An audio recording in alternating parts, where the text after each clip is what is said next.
Üfüqün cəhətlərinin dərəcə qiyməti adlanır. Üfüqün cəhətlərinin dərəcə qiyməti azimut adlanır. Doğru cavab B variantı. Böyük miqyaslı xəritə miqyasını müəyyən edin. Böyük miqyaslı xəritələr 1 bölünsün 10.000-dən 1 bölünsün 200.000-ə qədər olur. Bu da D variantı. 1 bölünsün 150.000. 500.000 orta miqyaslı, 320.000 orta miqyaslıdır. Digərləri isə, yəni 3.200.000, 2.500.000 kiçik miqyaslı xəritələrdir. C nöqtəsinə aid olan əlamətlər. Horizontallarla təpə verilmişdir və yaxud da ki, dağ verilmişdir. Yəni müsbət reyli forması. C nöqtəsi zirvəyə yaxın hissədə yerləşir. O zaman dağın ətəyində yerləşir, yanlışdır. Çökəkliyin dibində yerləşir, bu da doğru deyil. A nöqtəsindən yüksəkdə yerləşir, doğrudur. B nöqtəsindən 2 kəsmə yüksəkliyi qədər hündürdür, doğrudur. Çünki C və B arasında 2 kəsmə var. B nöqtəsindən 2 kəsmə yüksəkliyi hündürdür, bunu götürürük. B nöqtəsindən aşağıda yerləşir, yanlışdır. Ən hündür nöqtədir. Verilən nöqtələr içərisində ən hündür nöqtə C nöqtəsidir, doğrudur. Demək 3, 4, 6 B variantı. Xəritə üzərində əyri xətlərin uzunluğunu hesablamaq üçün istifadə olunan cihaz. Kompas istiqaməti azimut ölçmək üçün istifadə olunan nivellir nisbi hündürlüyü ölçürük. Barometr təzyiqi və eyni zamanda mütləq hündürlüyün ölçülməsində istifadə olunur. Hiqrometr rütubətliyi ölçür. Kurvimetr isə əyri xətlərin uzunluğunu hesablamaq üçün istifadə olunan cihazdır. Doğru cavab A variantı. Ankara şəhəri Madrid şəhərindən şərqdə yerləşir. Madrid şəhəri Ankaradan hansı azimutda və istiqamətdə yerləşir? Deməli, Ankara Madrid şəhərindən şərqdə yerləşir. Deməli, sxem kimi göstərsək, bu zaman Madrid Ankaradan yerləşir qərbdə və yaxud da ki 270 dərəcə azimutda. Bizdən azimutda və istiqamətdə yerləşdiyini soruşur. Deməli 270 dərəcə qərb istiqamətində, doğru cavab C variantı. Coğrafiya elminin ənənəvi tədqiqat metodları. Tədqiqat metodlarını ənənəvi və müasir olaraq bölürük. Ekspedisiya bu ənənəvi, GIS, riyazi statistik isə bunlar yeni tədqiqat metodlarıdır. Ona görə A variantı gedir. Aerokosmik yenidir. Müqayisə, coğrafi proqnozlaşdırma bu yenidir. Riyazi statistikdə həmçinin. D variantında tarixi müqayisə, aerokosmik və proqnozlaşdırma artıq yenidir. Doğru cavab Y variantı. Kartoqrafik, tarixi, müqayisə, çel tədqiqatları metodları. Miqyas 1 bölünsün 600.000 olan xəritədə eni 2 cm, uzunluğu 3 cm olan əkin yerinin həqiqi sahəsini hesablayın. Həqiqi sahəni hesablamaq üçün xəritədəki sahə bizə en və uzunluq şəklində verir. O zaman 2 vur 3 və onu da vururuq miqyasın kvadratına, yəni 6'nın kvadratı. O da bərabərdir 216 kvadrat kilometr. Yəni 6'nı vururuq 36'ya. Doğru cavab C variantı. Uyğunluğu müəyyən edin. Coğrafiyanın sahələri: rekreasiya coğrafiyası, siyasi coğrafiya, coğrafi informasiya sistemləri, yəni GIS. Öyrəndiyi obyektlər: ətraf mühitdə yaranan problemlər və onların həlli yolları. Bu, ekoloji coğrafiyanın öyrəndiyi tədqiqat obyektidir. Turizm ehtiyatları və istifadə yolları. Bu, rekreasiya coğrafiyası öyrənir. Yaşayış və təsərrüfat yerlərinin səmərəli qurulması. Bu, ərazi planlaşdırılması və yaxud şəhər planlaşdırılması olur. Məlumatların toplanması, təhlili və rəqəmsal xəritələrin hazırlanması. Bu, coğrafi informasiya sisteminə aiddir. Dövlətlərin ərazidə yerləşməsini idarə etmə formalarının, beynəlxalq əlaqələrinin tədqiqi, bu isə siyasi coğrafiyanın öyrəndiyi obyektdir. Cavab. Doğru cavab Y variantı. A və B məntəqələrinə aid olan xüsusiyyətləri, bunlar arasında olan məsafəni kilometrlə təyin edin. Şərq yarımkürəsində yerləşirlər. Diqqət edirik ki, dərəcələr şərqə doğru artır. Bəli, hər ikisi şərq yarımkürəsində yerləşir. Ən uzun paralel çevrəsində üzərində yerləşirlər. Yanlışdır. Ən uzun paralel çevrəsi ekvatordur. Bunlar isə 40 enliyində yerləşirlər. Greenwich'dən eyni məsafədə yerləşirlər. Deyil. Çünki A daha yaxın, B isə daha uzaq. Ekvatordan eyni məsafədə yerləşirlər. Doğrudur. Qütblərdən məsafələri eynidir. Doğrudur. Qərb yarımkürəsinə yerləşir. Yanlışdır. Demək 1, 4, 5.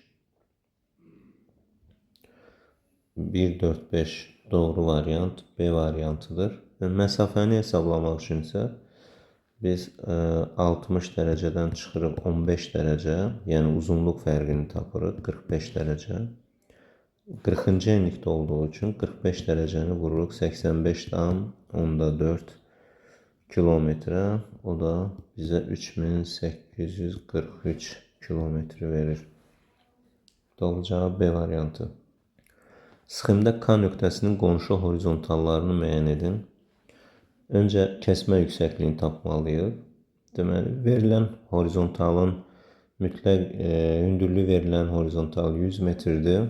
Dəniz arasında 4 kəsmə var. O zaman 100-ü 4-ə bölürük. 250 metr. Kəsmə yüksəkliyi 250 metrə bərabərdir. K nöqtəsi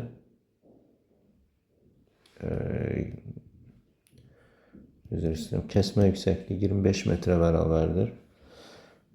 O zaman K nöqtəsi 25, 50, 75. 50 və 75 arasında yerləşir. Doğru cavab Y variantı.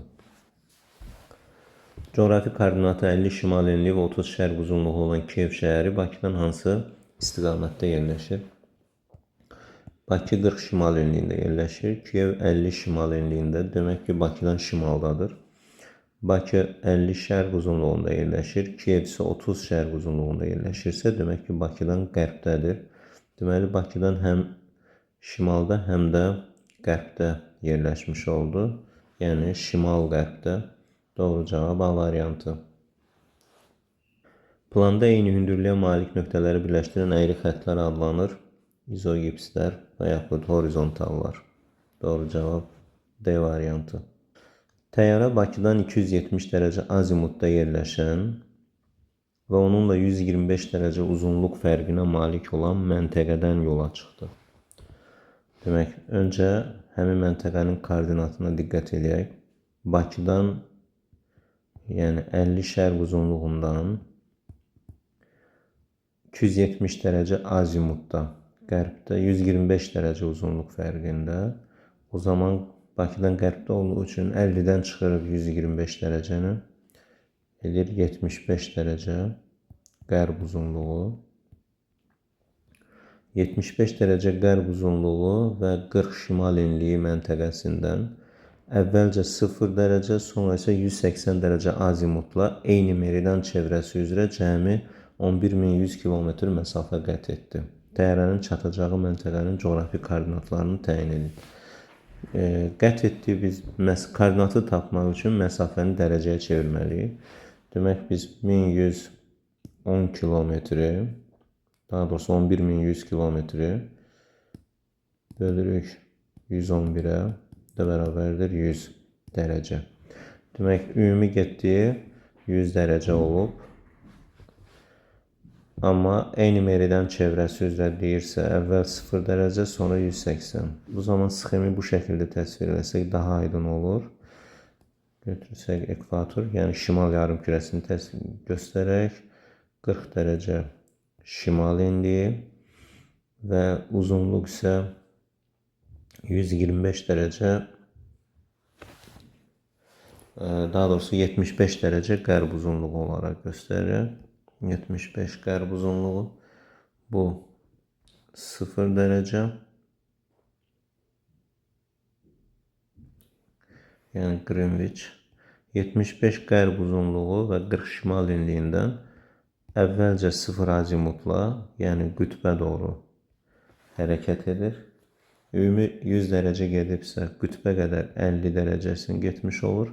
Daha sonra isə 180 azimutla, yəni cənub istiqamətdə hərəkət edir və eyni meridən çevrəsi üzrə deyirsə 75 qərb uzunluğunun əks meridianı 105 derece şərq uzunluğu olacaq və 50 derecesi qütbdən cənuba doğru 180 azimutla hərəkət edəcək və beləliklə yenə 40 şimal enliyinə çatmış olur. Doğru cavab 40 şimal enliyi, 105 şərq uzunluğu, yəni C variantı. Böyük coğrafi kəşflər dövrünə aiddir. Böyük coğrafi kəşflər dövrü əsas 15-18-ci əsrləri əhatə edir və bu dövrə aid olan qərb istiqamətində Hindistana dəniz yolunun axtarışı C variantıdır. Antarktidanın materikinin kəşfi bu 1820-ci illərə aiddir. Kongo-Zambezi çayları Viktoriya şəlaləsinin kəşfi 19-cu əsrə aiddir. Amundsen Scott Cənub qütbü 20-ci əsrin əvvəlləri. Challengers İngilis tədqiqat gəmisi, bu da 19-cu əsrə aiddir. Doğru cavab C variantı. Uzunluğu 4500 kilometr olan avtomobil yolu xəritədə 30 santimetr olarsa bu xəritənin miqyasını müəyyən edin. Miqyası tapmaq üçün həqiqi uzunluğu, yəni 4500 kilometri bölürük xəritədəki məsafəyə 30 santimetrə. O da bərabərdir 150 kilometr. 150 kilometr xətti miqyas C variantı. Uyğunluğu müəyyən edin. Tədqiqat metodları və xüsusiyyətləri. Coğrafi hadisələrin qrafik və simvollar vasitəsilə hazırlanmasına və öyrənilməsinə əsaslanır. Deməli, coğrafi hadisələrin qrafik və simvollar vasitəsilə bu coğrafi modelləşdirmədir. Coğrafi hadisələrin fərqli və oxşar cəhətləri, bu deməkdir ki, müqayisə metodudur. Müxtəlif məzmunlu xəritələrin öyrənilməsinə əsaslanırsa, bu kartoqrafik.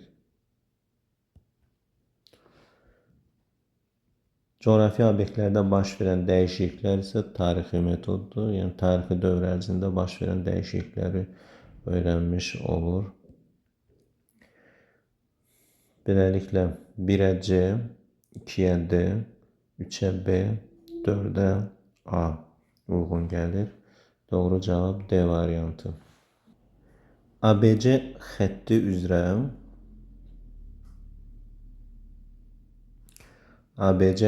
üzrə məsafənin yarımkürələrin bir bölünsün 20 milyon miqyaslı xəritəsində neçə santimetr olduğunu hesablayın.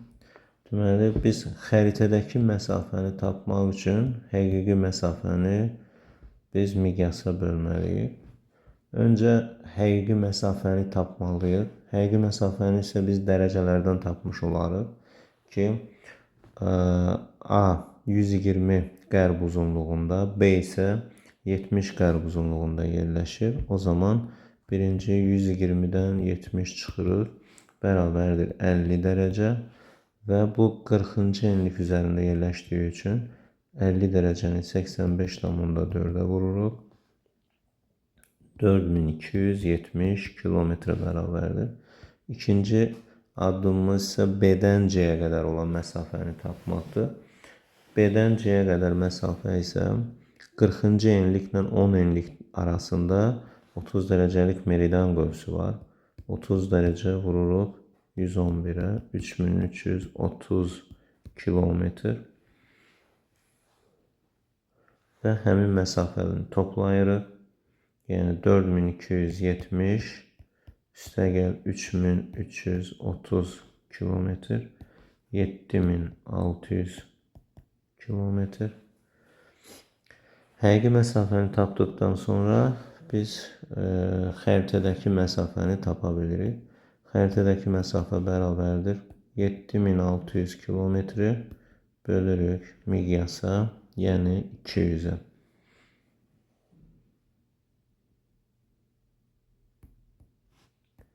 Bu da bərabərdir 38 santimetr. Doğru cavab C variantı. Doğru olmayan variantı seçin. Xəritə sıxım sadələşdirilmiş şərtli işarəli təsvirdir. Bu doğru olandır. Xəritədə hər hansı bir göstəricinin ərazi daxilində dəyişməsini vizual əks etdirən təsvir kartoqram adlanır. Bu doğrudur. Torpaq örtü keyfiyyət fonusu ilə təsvir edilir. Bu da doğrudur. Kartodiaqram ərazi üzrə məlumatları müxtəlif ölçülü həndəsi fiqurlarla təsvir edir. Bu da doğrudur. Plan və topografik xəritələrdə relyef areal usulu ilə təsvir edilir. Bu yanlışdır, doğru deyil. Plan və topografik xəritədə relyef izoxətlər usulu ilə təsvir olunur. Yəni horizontallar vasitəsilə relyef təsvir olunur. Y variantı. Klasteri tamamlayın. Planalmanın növləri göstərilib bizə. Daha doğrusu yerüstü planalmanın növləri verilib. Yerüstü planalma dəqiq və gözəyarı olaraq ayrılır. Gözəyarı planalma da qütb və marşrut üsulları ilə yerinə yetirilir. Beləliklə 1-ə A, 2-yə Y, 3-ə də C uyğun gəlir, D variantı. Əvvəl 45 dərəcə azimutla, sonra 135 dərəcə azimutla eyni məsafə qət edən turistlər düşərgəyə ən qısa yolla hansı azimut və istiqamətlə qayıtmalıdırlar? Birinci düşərgə qeyd edirik. 45 dərəcə azimut, yəni şimal-şərqə doğru hərəkət edir. Sonra 135 dərəcə azimutla, yəni cənub-şərqə doğru eyni məsafə qət edir. Və geriyə isə qısa yolla 270 dərəcə azimut, yəni qərb istiqamətində qayıtmalıdır. Doğru cavab A variantı. 20-ci əsrin əvvəlində coğrafiya sahəsində ana dilində yazılmış bir neçə kitabın, Qafqaz coğrafiyası, ümumi coğrafiya və s.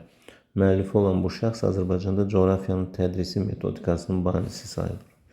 Haqqında bəhs olunan şəxs kimdir? Bu, Qafur Rəşad Mirzəzadədir. Doğru cavab Y variantı. Miqyassız şərtli işarələri seçin. 1. Zavod, 2. Bağ, yəni zavod miqyassız, bağ konturlu, 3. Xətti, şose yolu, 4. Çay xəttidir, 5. Tək yol verilibsə miqyassızdır, 6. Çəmənlik konturludur, 7. Metal körpü miqyassızdır, 8. Bataqlıq, bu isə konturlu şərtli işarədir. O zaman doğru cavab 1, 5, 7 A variantı. Qrinviç meridianı üzərində olan A məntəqəsi 30 cənub enliyində.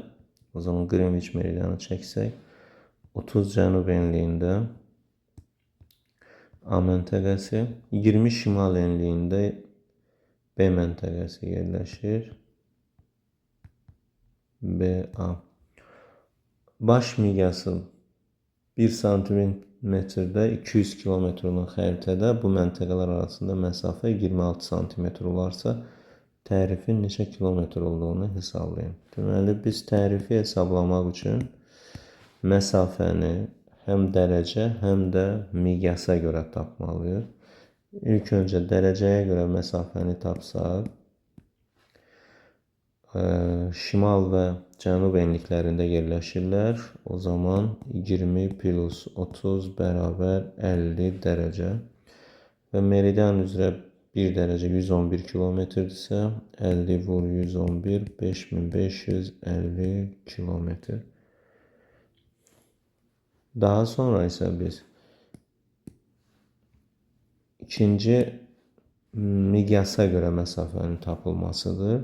Bu məntəqələr arasındakı məsafə 26, yəni həqiqi məsafəni tapmaq üçün xəritədəki məsafə 26-nı vururuq miqyasa. Miqyasımız isə 1 santda 200 kilometrdir. Yəni izahlı miqyas şəklində verilib.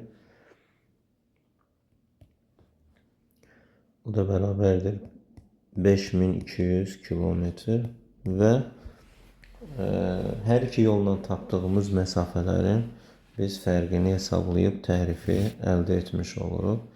5550 çıx 5200 kilometr. O da bərabərdir 350 kilometr. Deməli, tərif 350 kilometrə bərabərdir.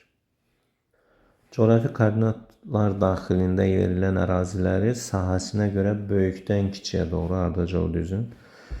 Bilirik ki, yer kürə şəklində olduğu üçün ekvatordan qütbə doğru getdikcə meridianlar arasındakı məsafə azalır, yəni paralel çevrələrin radiusları kiçilir və nəticədə ekvatora yaxın yerləşən sahə daha böyük olur. Yəni 3 ən böyükdür. Daha sonra 1, daha sonra 4 və ən kiçik isə 2. 3, 1, 4, 2 ardıcıllığı olacaq. Yəni həqiqi sahələr bu şəkildə dəyişir. Böyükdən kiçiyə doğru. Horizontallarla təsvir olunan dağın ətəyində yerləşən A nöqtəsinin hündürlüyü 1100 metrdir. Kəsmə yüksəkliyini müəyyən edin. Öncə təpə nöqtəsindən 1620-dən çıxırıq A nöqtəsini 1100. O da bərabərdir 520 və 520-nin də horizontallar arasında 5 kəsmə var. 5-ə bölsək 100 metr. Demək ki, burada kəsmə yüksəkliyi hər 100 metrdən getmiş olur və bunu yoxlamaq da təbii ki olar. 1100-dürsə əgər arada olan 5 kəsmə yüksəkliyi 1100, o da 100, 1600, təpə nöqtəsi isə 1620-yə bərabərdir. Coğrafiya elminin inkişaf mərhələlərini ardıcıl düzün. Deməli, texnoloji mərhələ, təsviri mərhələ, elmi mərhələ və kəşflər dövrü verilib. İnkişaf mərhələləri təbii birinci təsviri mərhələdən başlayırıq.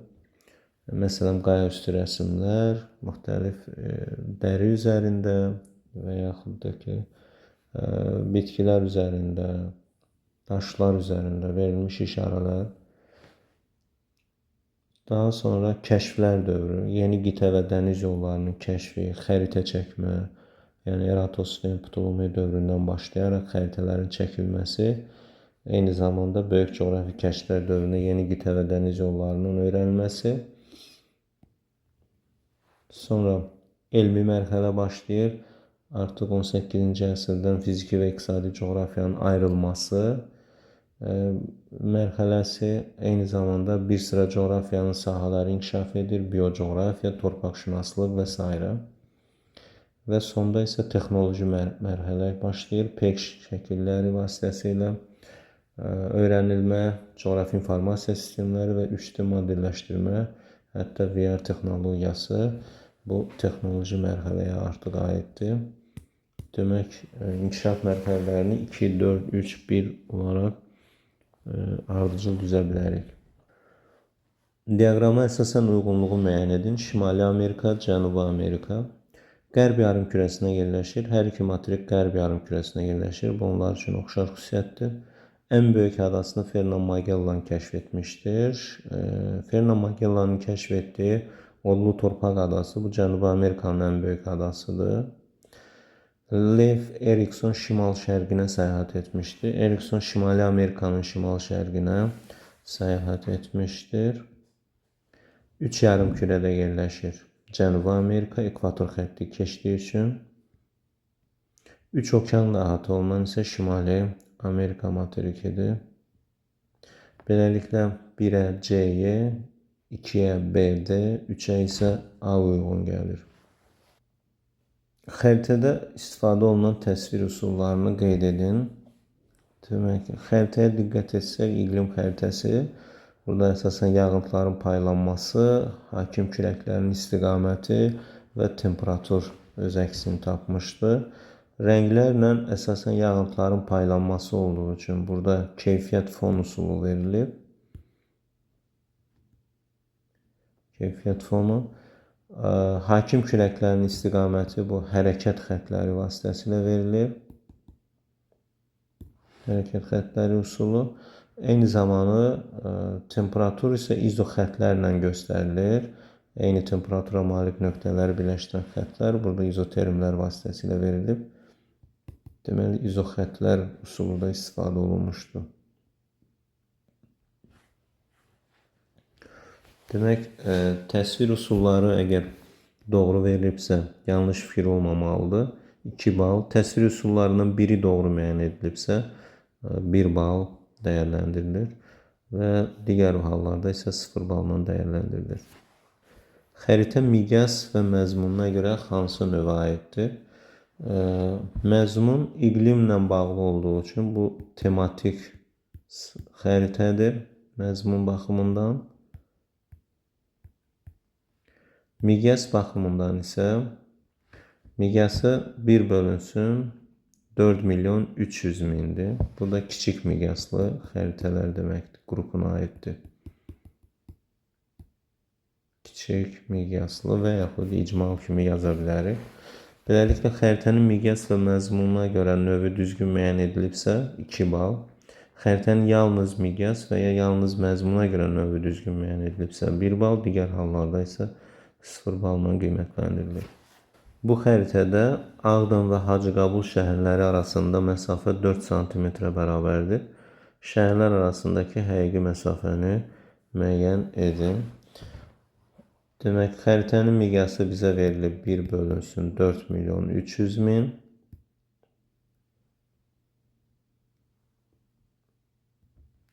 Və xəritədə məsafə verib şəhərlər arasında 4 cm. O zaman həqiqi məsafəni tapmaq üçün biz xəritədəki məsafəni vururuq miqyasa. Yəni 43 kilometrə vururuq. Bu da bərabərdir 172 kilometr. Həll yolu və cavab doğrudursa 2 bal. Həll yolu doğru olsa da cavab yanlış verilibsə 1 balla qiymətləndirilir. Digər hallarda isə 0 bal.